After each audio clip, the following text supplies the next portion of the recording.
My presentation is about the history of Roma children education in Europe. And my motivation to study the Roma children education comes from, does it work? The interpreters, can you hear me? Huh? Is it okay? So, my motivation to study Roma children education comes from this, that I used to start my career as a primary school teacher. And approximately 7 years, I was a primary school teacher in communist Bulgaria. And after that, I decided to go forward with my studies. And I did my first MA thesis in 1991. This is in Bulgarian, which was published by the University Press, Sofia University Press. And after that it was translated into English and it was published in Holland. And part of it was published in Slovakia. So after that I did my first Bulgarian PhD. Before that I had a PhD from the University of Amsterdam in linguistics, which was not recognized in Bulgaria, coming back to Bulgaria in 1995. So I was obliged to make a new PhD to make happy the Bulgarian scientists. Then I did my habilitation in 1999. It was again dealing with Roma children education and Turkish children education. And this was my second Bulgarian PhD, or third PhD which I'm holding. And this is PhD which is called Doctor of Science. They give this kind of funny titles from the communist time still existing in Bulgaria and in Slovakia as well. So this was in 2002. And I made research here for this dissertation with 912 children in Bulgaria, again to make happy the Bulgarian scientists. Otherwise, you cannot prove that being a Roma, you are a good scientist. So, this is how I started, and after that I published some books for teachers, research findings, and actually this is just one small part, only dealing with the educational issues of Roma children education.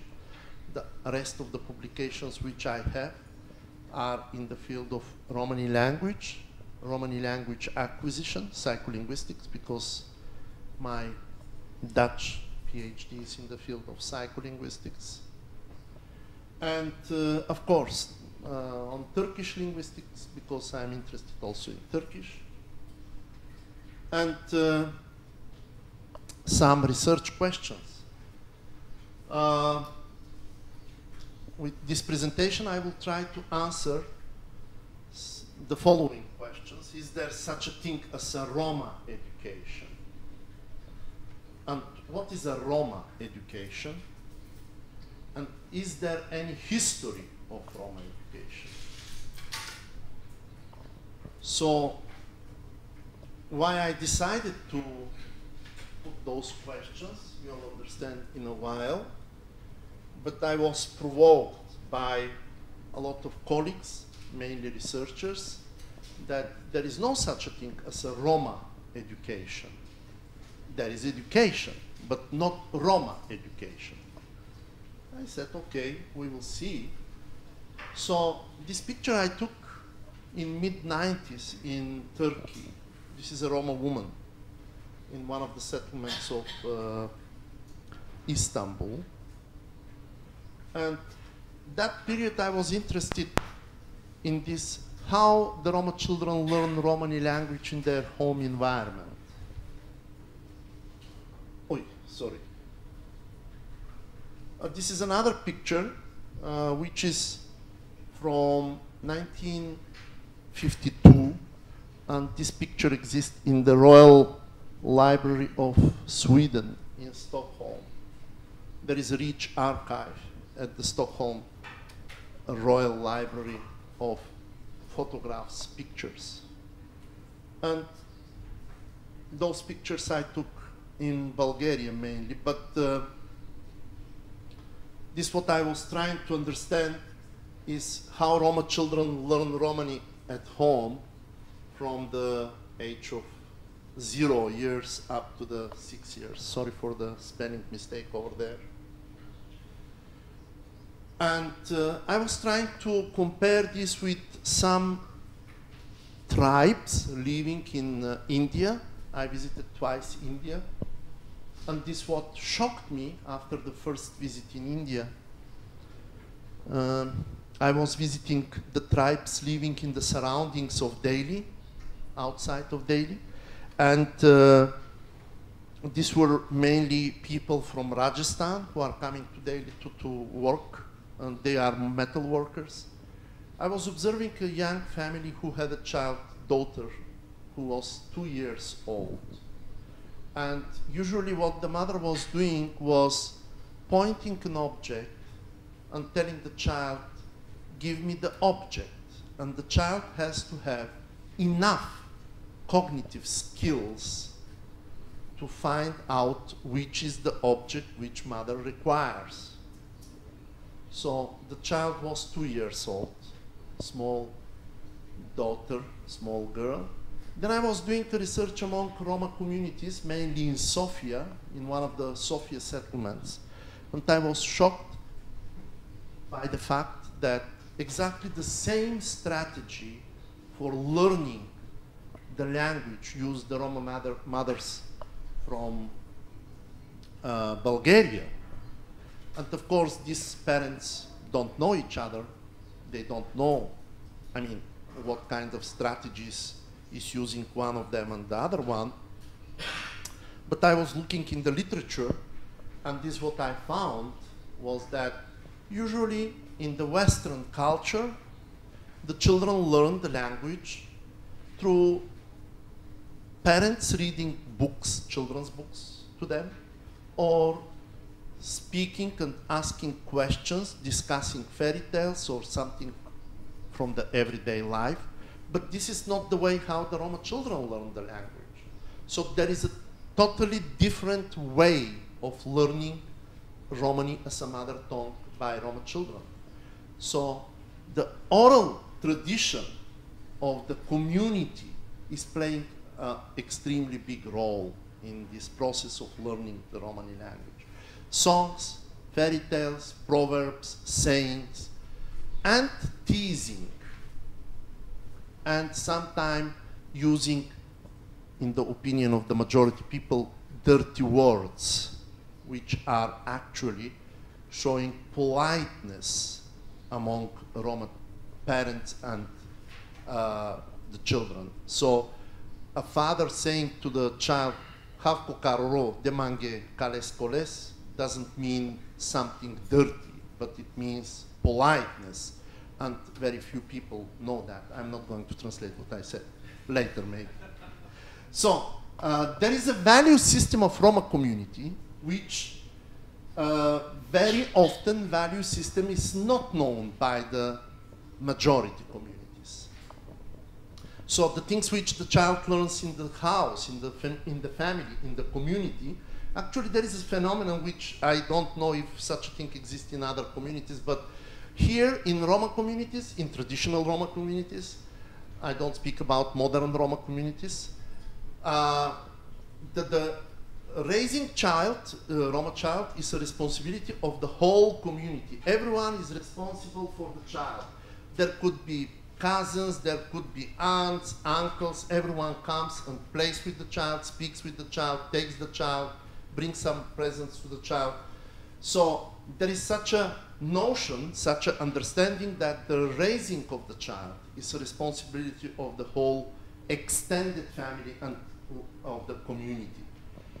So very often when the Roma children come to school with such a rich oral tradition and such a different value system which was acquired in the family, and totally different way of learning the language, and when the school doesn't know about these things, this is not taken as a value, this is not taken as an advantage of the child, but exactly, I mean, extremely opposite.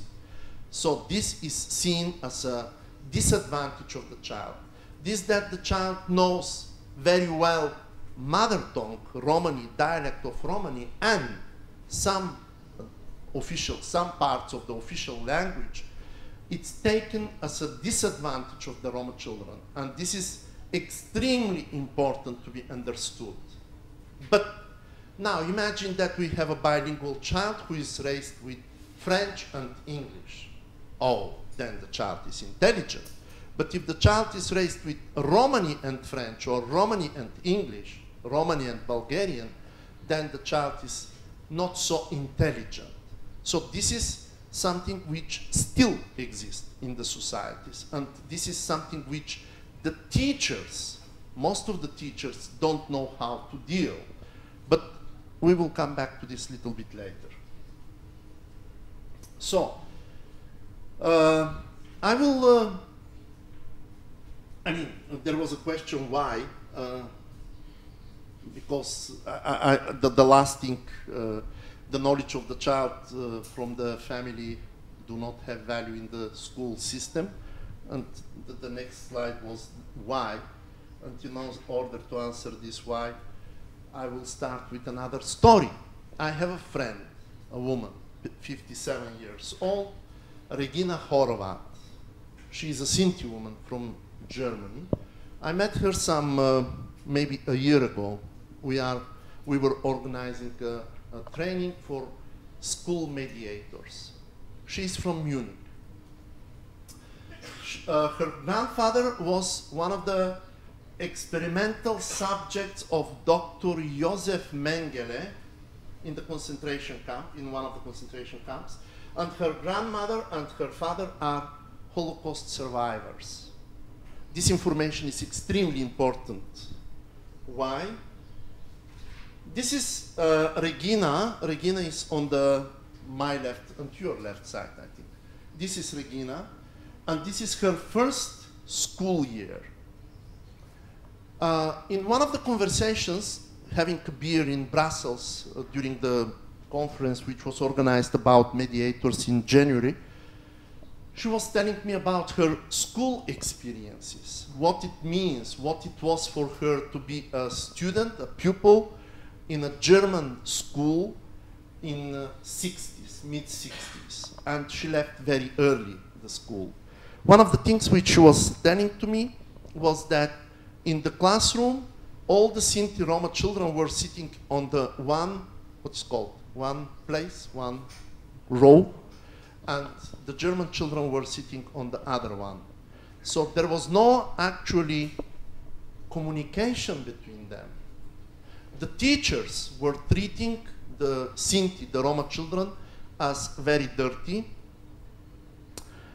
very stupid, and there was no almost communication between the teachers and the children. This reminds me very much my childhood. I was raised up in communist Bulgaria, where at the beginning, from grade 1 until grade 4, I was in a segregated class, only with Roma children, in a mixed school, but at the same time, with the other children, with children from other classes, we didn't have any contacts. We were treated like stupid, we were treated like, you know, dirty, and the attitude of all of them was very negative. Then I asked Regina, what is now the situation among the Sinti people in Germany, although that I knew the answer. Would the Sinti children go to school, or would the Sinti children go to university to study? And she was saying, no. Why? because still we do remember this what happened to us during the Second World War. And I asked a stupid question, what happened to you during this Second World War?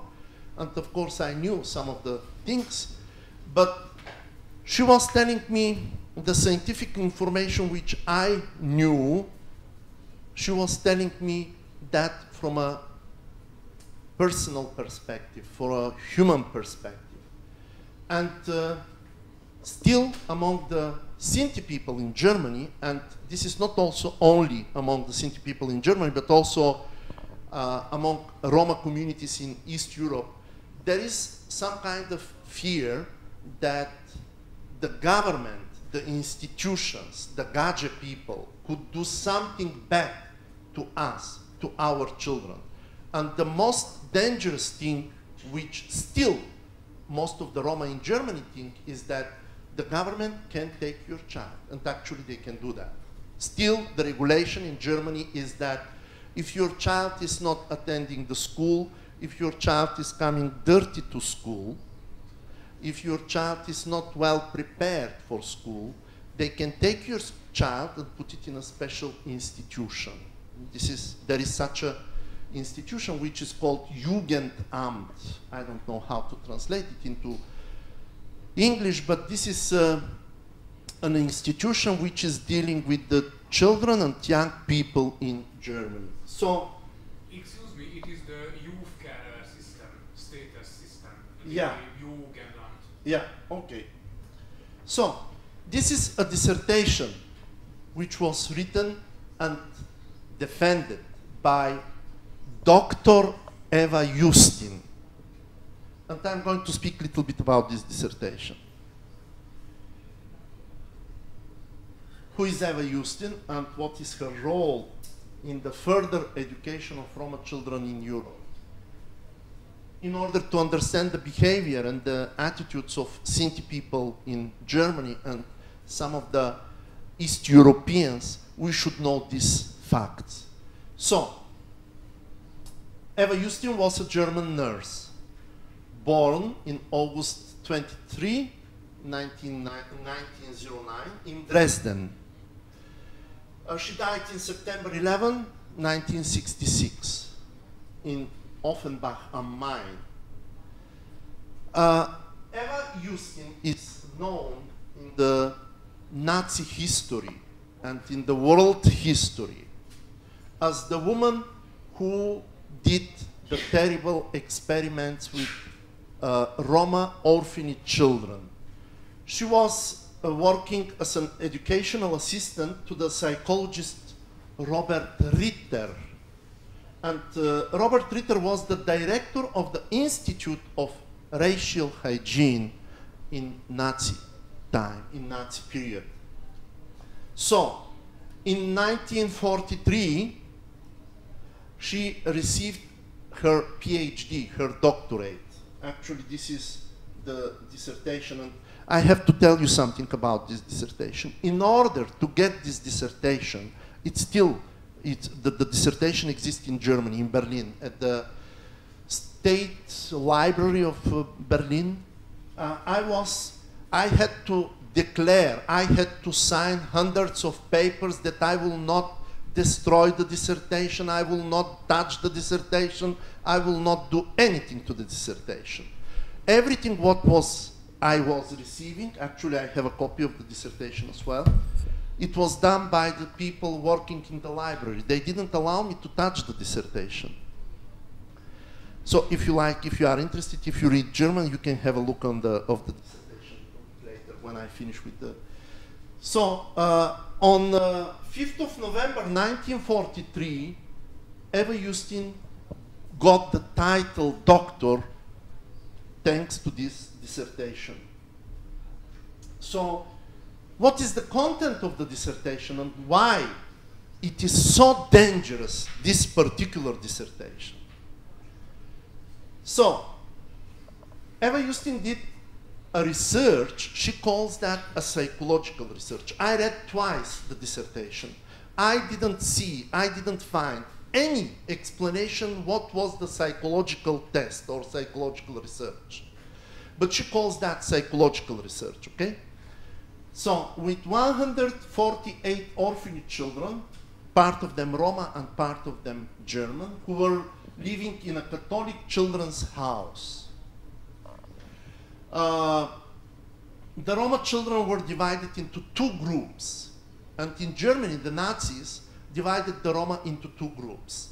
The first group were the Roma children who 8 generations back have only Roma parents, grandparents, grandparents, 8 generations back, okay? The second group, these were the clean Roma, clean gypsies. The second group are children born by Germans and Roma, in most of the cases prostitute Roma woman married to alcoholic German guy, which is considered to be also very dangerous for the society. And for both groups of the children, Eva Justin made a family trees for each family. So, by the way, in order to make all these family trees, Eva Justin learned perfectly well Romani language or Sinti language, Sinti, which is spoken in Germany. It is considered to be a language.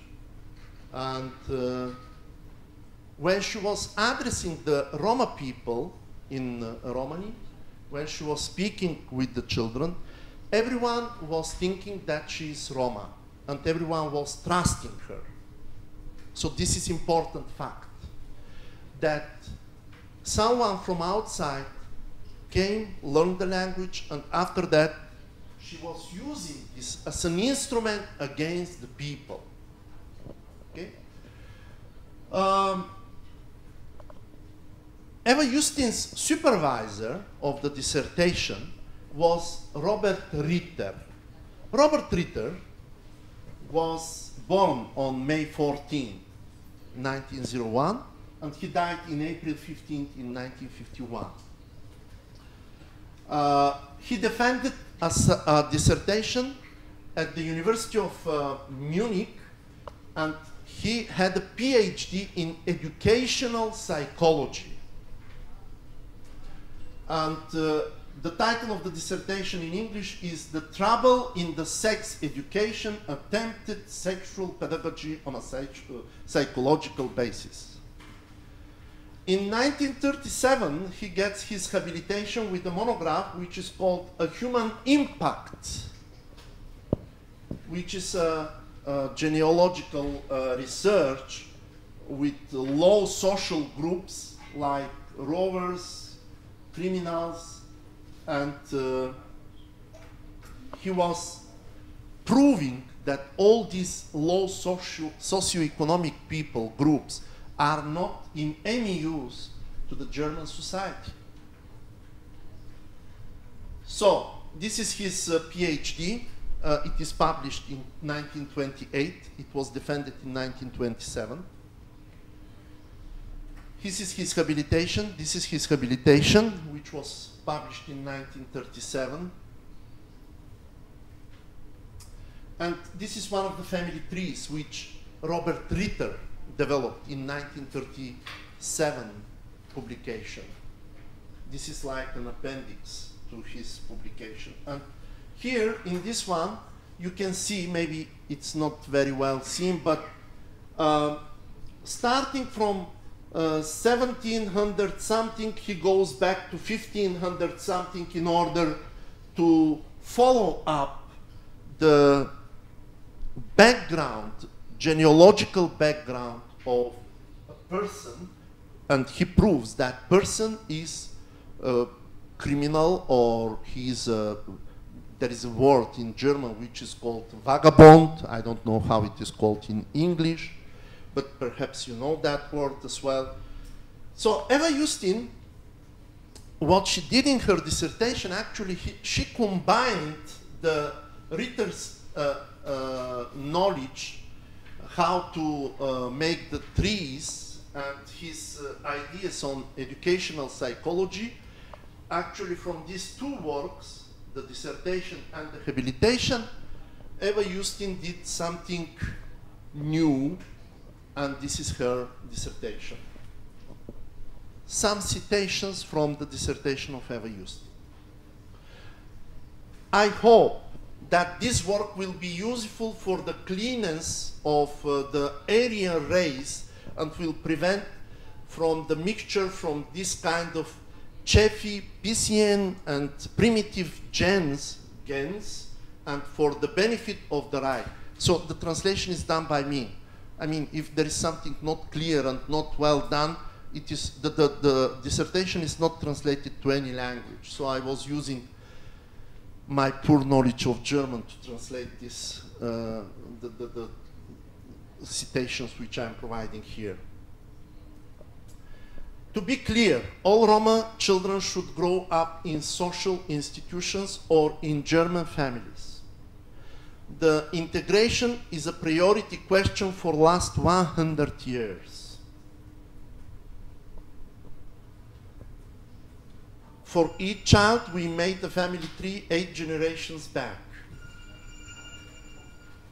Speaking about Roma children, they are living day by day, don't like the order and don't like the hard work. Through the Christian methods, they will forget their language and habits. During the psychological research, the boys show good conditions, good memory, and quick reactions. But in the educational process, they are behind, and they cannot study. They don't read books, they don't speak, they don't ask questions. They don't have deep thinking.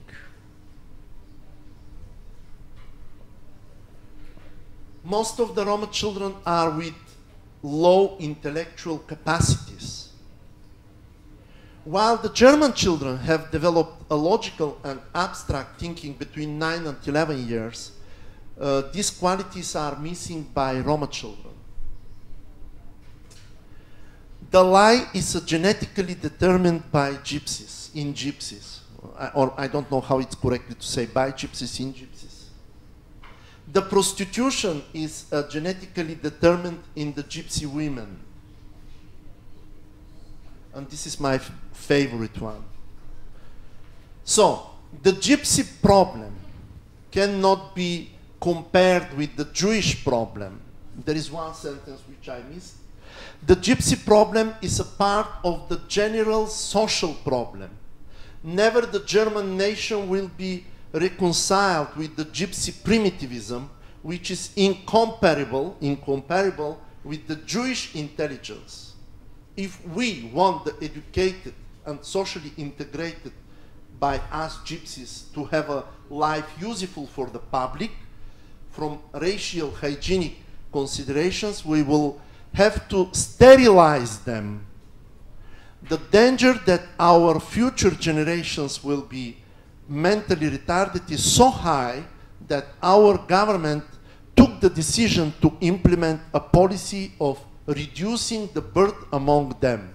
Them means gypsies, right? So unfortunately,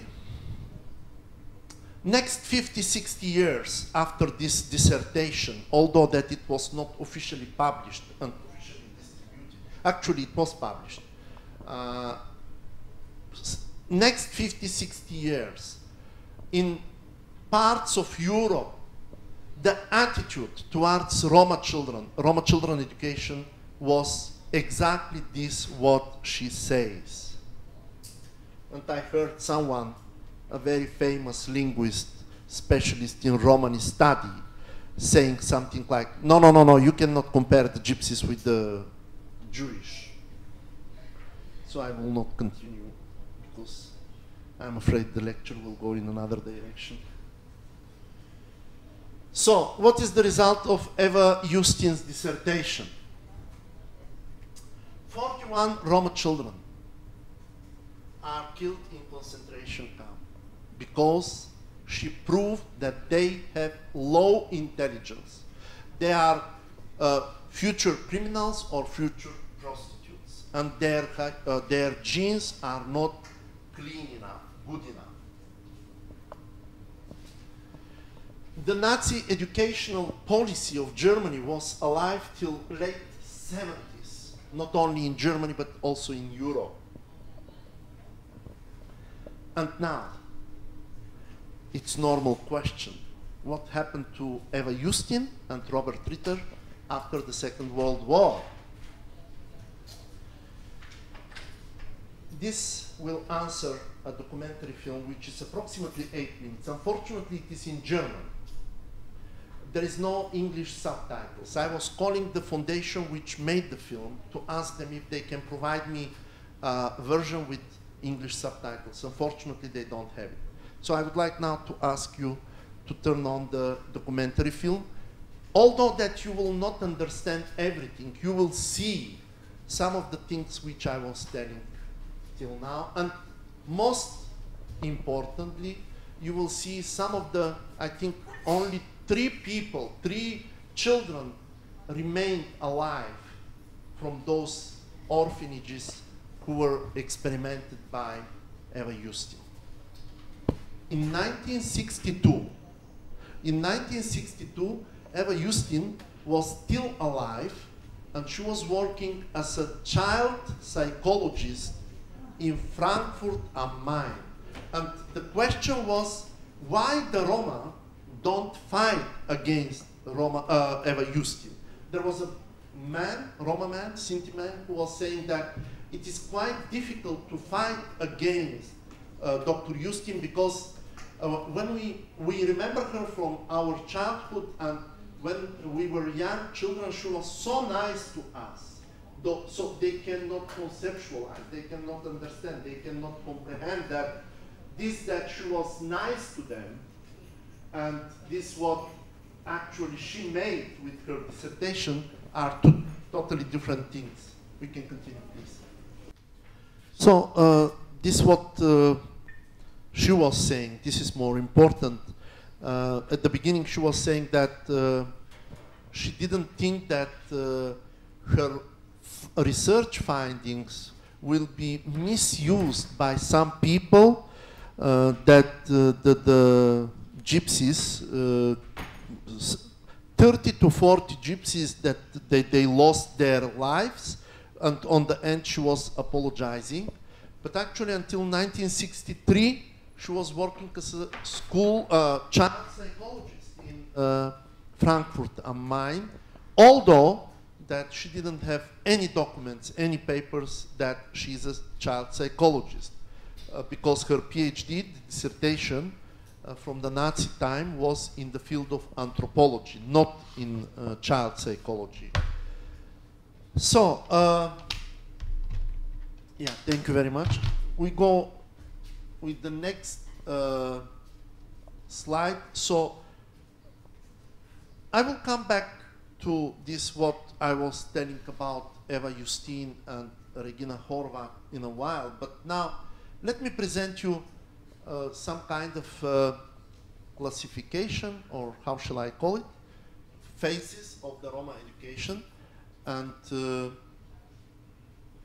this was the first phase until 1900. There are some ideas about this, how and what is integration of Roma children. And for example, in Spain, this idea of integration started in 1494 in Burgos. I hope this is the name of the, I pronounce it correctly, where it was forbidden the marriage between the Roma people, and the children are taken from the families and put in special social houses in order to get familiar with the Christianity and the children to learn profession. So in 1573, a new measurement in Spain, all Roma children are sent to special houses to be raised there and to get trained there. In Austro-Hungarian Empire, of course, we know about Maria Theresa and the decree in 1761 and 1767, and there was another decree in 1783 by Joseph II, which was dealing with the policy for integration of Roma, so that they should live among the majority and their children should be taken from the families and given to special houses. So the second phase of the Roma education is between 1900 and 1940. After this is in Russia, after the October Revolution. Actually, Russia is one of the ex-Soviet Union during that time, after the October Revolution, was one of the most progressive countries in the world regarding Roma education. So they started with developing schools in Romani language, publications in Romani language, dictionaries, grammars, translating books, different type of books into Romani, and started with newspaper, and there was even established a Roma theater which is called Roman and still exists even today. So Czech Republic is another good positive example. Our brothers, the Czechs. This is a document which I received from the Roma Museum in Brno in Czech Republic, and the document is from 1924. I don't know if you can see it, but it is somewhere written 1924.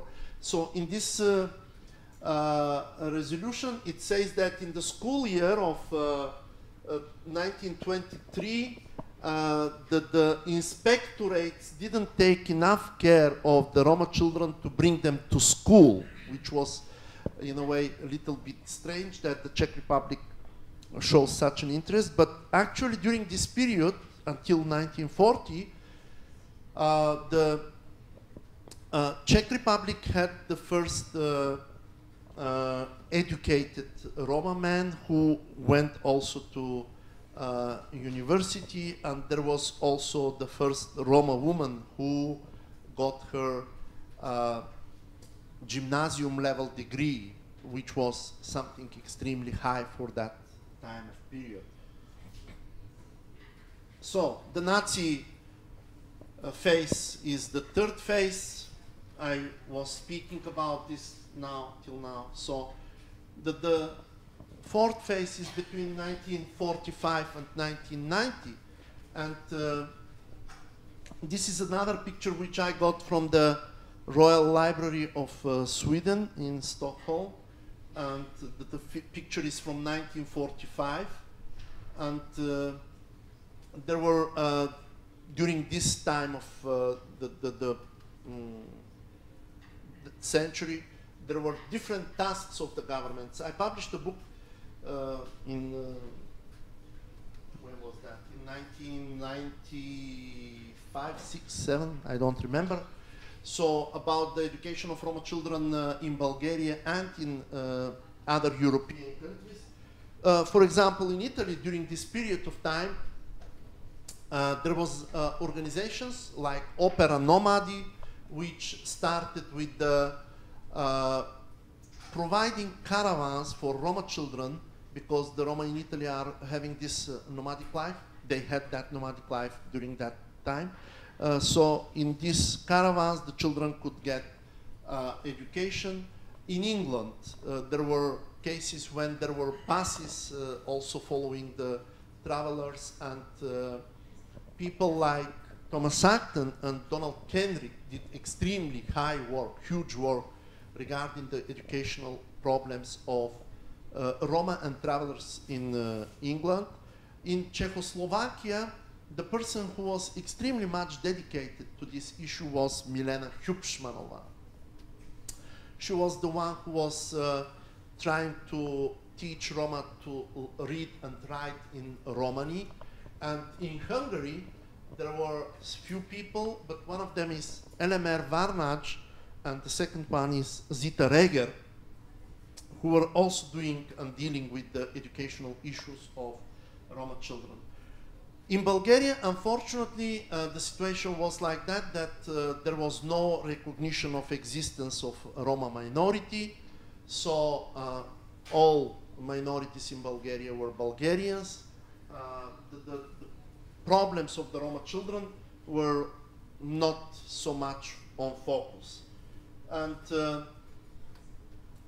mainly the governments did some policies towards school attendance, and in most of the ghettos in East European countries there were built schools, and after years these schools turned to be the segregated schools, and the quality of education in these schools is extremely, extremely poor.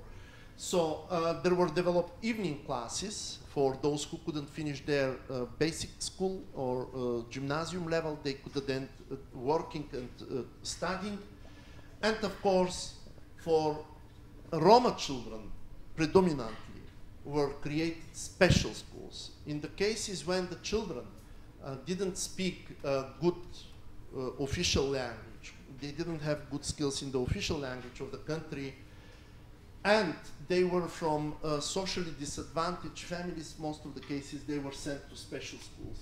So another type of schools which were provided and developed during the communist period, mainly in East European countries, these are the so-called professional schools, which means that the children were trained in kind of professions, in different kind of professions, but actually they couldn't continue their education after the 8th grade, and in most East European countries 8th grade was the basic school, and the gymnasium was until 11th, 12th grade. And now recently, yeah, there were these segregated schools or segregated classes. I mean, if there was a lot of children, the segregated classes were in schools with other majority children, but only for Roma children, they were separated. And the segregated schools were schools which were established and based in the settlements, in the mahalas, or what is called tabors and things like that. So another picture from the archive of the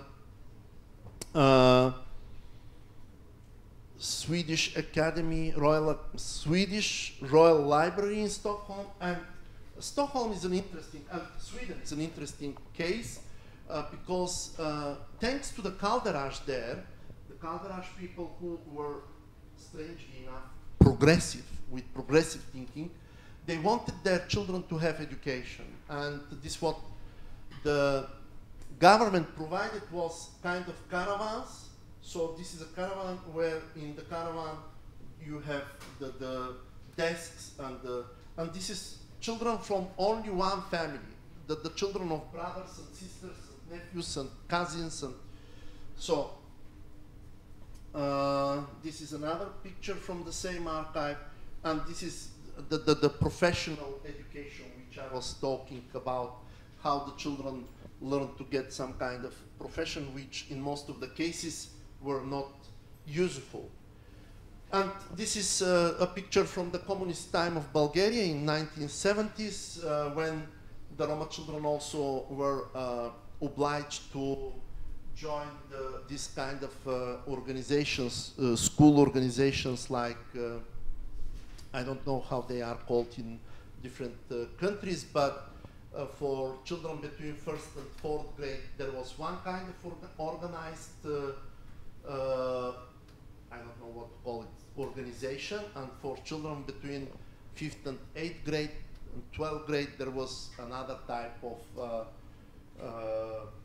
organizations where they were getting this communist education, communist values. We were learning those communist values in these organizations, and you were obliged to attend it, and this is something which Roma children had to follow as well. So yeah, a picture from a segregated school in Bulgaria, and the fifth phase is from oh gosh, I did a mistake. From 1990 till now, So what is typical for this period, last 20, 23 years, is that during these years there were possibility to develop Romani language and culture classes, and also there were established Roma schools in Kolin in Czech Republic, in Pécs in Hungary, and in Košice, Roma Gymnasium. So where most of the students could be Roma and non-Roma, but most of the subjects are in Romani language. This is something new which developed during these 23 years. So Roma children from Sweden, and this is in a kindergarten where there was bilingual education, where the children were studying Romani and Swedish with 2 teachers, the same children, yeah, and Roma culture. This is a guy, unfortunately he died, a Roma guy from the Taikon family who was visiting all those kindergartens and telling about his father. And his father was one of the Roma guys who was he was one of the co-authors of the first big grammar in Sweden, grammar of Romani language, which was published, I think it was in 1953, if I'm not mistaken. Roma child in Bulgaria with his father, and with the first Romani ABC textbook which I developed, and it was between 1992 and 1997. In Bulgaria there were approximately 5,000 children studying Romani language in the public schools, but after that, thanks to the changes in the political system, the new government decided that Roma children don't need Romani language. They need to know more Bulgarian language, because Bulgarian is the most important. Pictures from Pécs. Pécs is a town in Hungary where there is the Gandhi school, and this is in one of my visits in 1997, 1998. I was taking pictures there, and the interesting thing for Pécs is that there is a group of Roma who are called Boyaj, Beyaj in different countries. So they are speakers of a dialect of Romanian language, not Romani, Romanian, because part of the Roma who were in the territory of Vlachia, they were kept in slavery for approximately 460 years, between 1400 and 1860. And one part of these people lost their language, so they are speakers of dialect of Romanian. But now, thanks to the school in Pécs, the Boyaj, Beyaj people started to somehow to bring up back their Roma identity, and part of the children are learning, Boyaj children are learning Romani language as well. Segregated, desegregated schools. Picture from Bulgaria from a segregated school. Picture from England. I think this was in 1998 in Peterborough, visiting, what is the name of that Roma activist? Adrian? How? No. Old one. Traveler. Peter Mercer, yeah. Thanks to Peter Mercer, I visited England. It was, I think, in 1998, and this is a school where the two white children are actually travelers' children, and the girl in the middle is a Roma child from Bulgaria or from Romania. So, special schools. This is a special, children from a special school in Romania, and another was, this is from Albania. So you can see what are the conditions. Oops. very poor conditions? No. Go back. So the special schools, come on.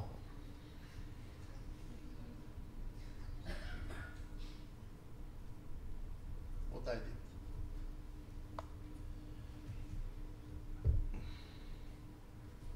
I'm sorry.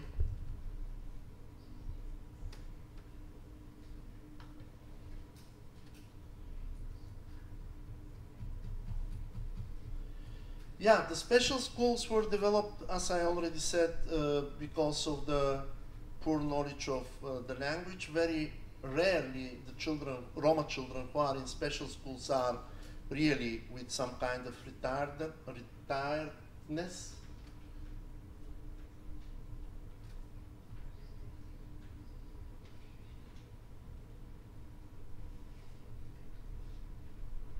In most of the cases, they are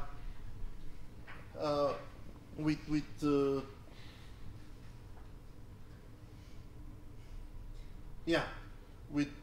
poor commands in Romani in the official language. And another project which was recently, some 4 or 5 years ago, started, Roma School Assistants. And now there is still some time. I would like to tell you about 2 projects. One of them is called Segregation Project or Desegregation Project, and the other one is the Special Schools Project. Maybe I should start with the Special Schools Project because this was the older project in which I took a part, and it was in this project there were 4 countries involved: Bulgaria, Slovakia, Czech Republic, and Hungary. And this, what we were trying to do was to bring Roma children from special schools who are speakers, who are normal children without any retardness, without any deficits, to bring them back to the mainstream school. And for this purpose, we introduced to the children from the 1st grade Roma teacher assistants. The task of the Roma teacher assistant was that they should attend the classes with the teacher, they should be in the classroom present, and in the afternoon they should repeat and work with the children everything what the teacher was doing, but using Romani language and using both languages. So on the end of the school year, the children, at the beginning of the school year, the children were tested in the official language and in the Romani language. Of course, at the beginning they showed that their knowledge of Romani is higher than the official language. And then we did the same testing on the end of the school year, and then the knowledge of the children in the official language was much higher. And then still, although that the children were good in the official language, the schools and the inspectorates refused to allow the children to move from the special schools to so-called normal schools or mainstream schools. And we were proving this and we were fighting about this, but nothing changed. And the other project is segregation, desegregation project. Why did they refuse? What's the reason? Well, the reason was that what the teachers will do if the children go to, you know, this is, but I will come back in a while to this issue. And I will come back again to Eva Justin and why she is so much influencing, because the Slovak psychologist actually, but let me finish with this, please.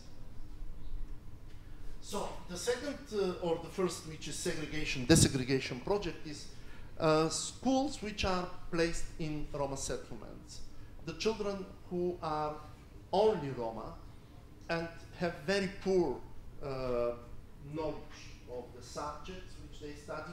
We were testing their knowledge, and for many, many years I was observing this, and we were fighting that there should be new methodology, new way of teaching, and etc., etc. Still didn't change, didn't bring any impact to the level, to the quality of education. There was a process of busing of the Roma children from the Roma settlements to the to the schools which are in the central part of the town or the city. And this was a project in different countries, and I was doing research mainly in Bulgaria. And this what I saw was that the result of the children in reading and in writing, not in mathematics, but reading and writing, was more or less the same as the results of the Roma children from the segregated schools, schools which are in the settlements. So my argument was that there should be training of teachers how to work with Roma children when there are 20 Bulgarian children and 5 Roma children, and the teacher doesn't work with these 5 Roma children because the teacher doesn't know what to do and how to do it. Then there should be some kind of training of these teachers, and there should be also Roma assistants in the class to work with the children, to explain it, etc., etc. This was not accepted, and we had some problems with the people who are working in this project because their understanding was, oh, it's enough for the Roma child to be in the classroom with Bulgarian children and he will get it. Yes, but he was not getting that. After 1 year staying in the classroom, the child's level was exactly like the level of the Roma child from the segregated school, from the Roma settlement. So what is the purpose, what is the use of this, that there was so much money spent through this project, supporting the families, the child, busing, and etc., and the result was again 0. Now, coming back to the whole, let me see, yeah, in a while I will thank you, but having all these things which I said, and I was saying that Eva Justin's dissertation was so much influencing the educators, psychologists, teachers, and educational system in Europe. I will tell you a story, and please believe me, I don't make up the story. I'm not lying to you. Please believe me. A woman, nice woman, psychologist from Slovakia. We have discussion. Do the Roma children in Slovakia, 70% of the Roma children in Slovakia are in special schools. 70%. It's extremely huge. This is crazy. When you are finishing special school, you get a certificate. You don't get a diploma. With this certificate, you cannot find a job. You cannot continue to go to gymnasium or to university. You are dead. You cannot look your family. You cannot look after yourself. Okay? And I'm really emotional and angry about this. Because you see how these people, these young children are wasted. They are absolutely useless. I mean, who needs an illiterate, uneducated gypsy child in Slovakia where the racism is so huge, or in Bulgaria? What the nice psychologist told me, she's working in a research institute of child psychology and pathopsychology. This is the title of the institute, believe it or not. So if there is a title pathopsychology, immediately I will find that there is some kind of pathopsychology in everyone here. I mean, why not? So we were fighting about this. What is the use of special schools? Her arguments were, look, the Roma children are lazy. I said, okay. Then they don't like to write homeworks. Okay. I say, but Slovak children don't like to write homeworks, but Slovak children are not in special schools. Yeah, but the program in the special schools is very easy. It's not so difficult like in the mainstream school. So the children get their free education, free books, free lunches. The parents receive money for the tickets of the children to pay the buses. Okay. If the mainstream school provides all these facilities to Roma children, would you agree that Roma children should go to the mainstream school? No. Why? Because Roma children should stay in special schools. This is her argument. Why? Yeah, this is what I'm asking. Because I told her, she says, her second argument is that Roma children are socially, not psychologically, but socially retarded, socially retarded, because they grow up with this, in these Roma settlements, Osada, and because they are so poor, and because they eat dogs. Because of all these reasons, it's better for Roma children to stay in special schools. I said, okay. Now look, I made the research with Roma children in Bulgaria and the same research in with Roma children in Slovakia. And the research was about the knowledge of verb tenses. How the Roma children know the verb tenses in Romani and how they know it in Slovak language. According to my research, there were 6 verbs. With all these 6 verbs, the Roma children in Bulgaria didn't know the 2 verbs in Romani language and they didn't know it in Bulgarian. It was exactly the same with Roma children in Slovakia. They didn't know the 2, what I did? Slowly. I get emotional, I cannot speak slowly. I'm Roma, please. So, both groups of children didn't know the same 2 verbs in Romani and in the official language. But they knew the grammatical categories, the verb tenses, future tense, past tense, and present tense. I say to her, okay, look, if the children know these things, which are very basic things from the grammar, then the children are not mentally retarded, and the children are not socially retarded or whatever it's called in Slovak terms. Then why a child should not be in a normal school? And you are a psychologist, you pretend that you have a PhD in psychology. Maybe you know there is a Russian psychologist whose name is Vygotsky, who says that there is a zone of approximate whatever, I don't know how is it in English because I studied that in Russian. Zone of approximate development, which means the following thing.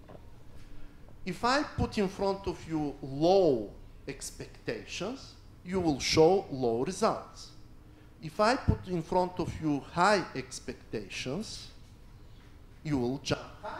You will show higher results. So you are a psychologist. You grow up in Slovakia. You know the Russian psychology very well.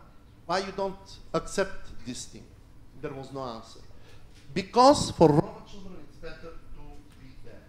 And finally, I understood one very small detail. No money, no honey.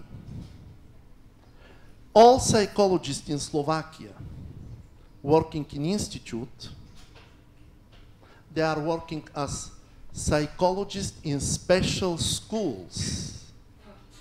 They have a second salary. Yes money, yes honey. It's very easy. So they love the Roma children to be in special schools because this is their second salary.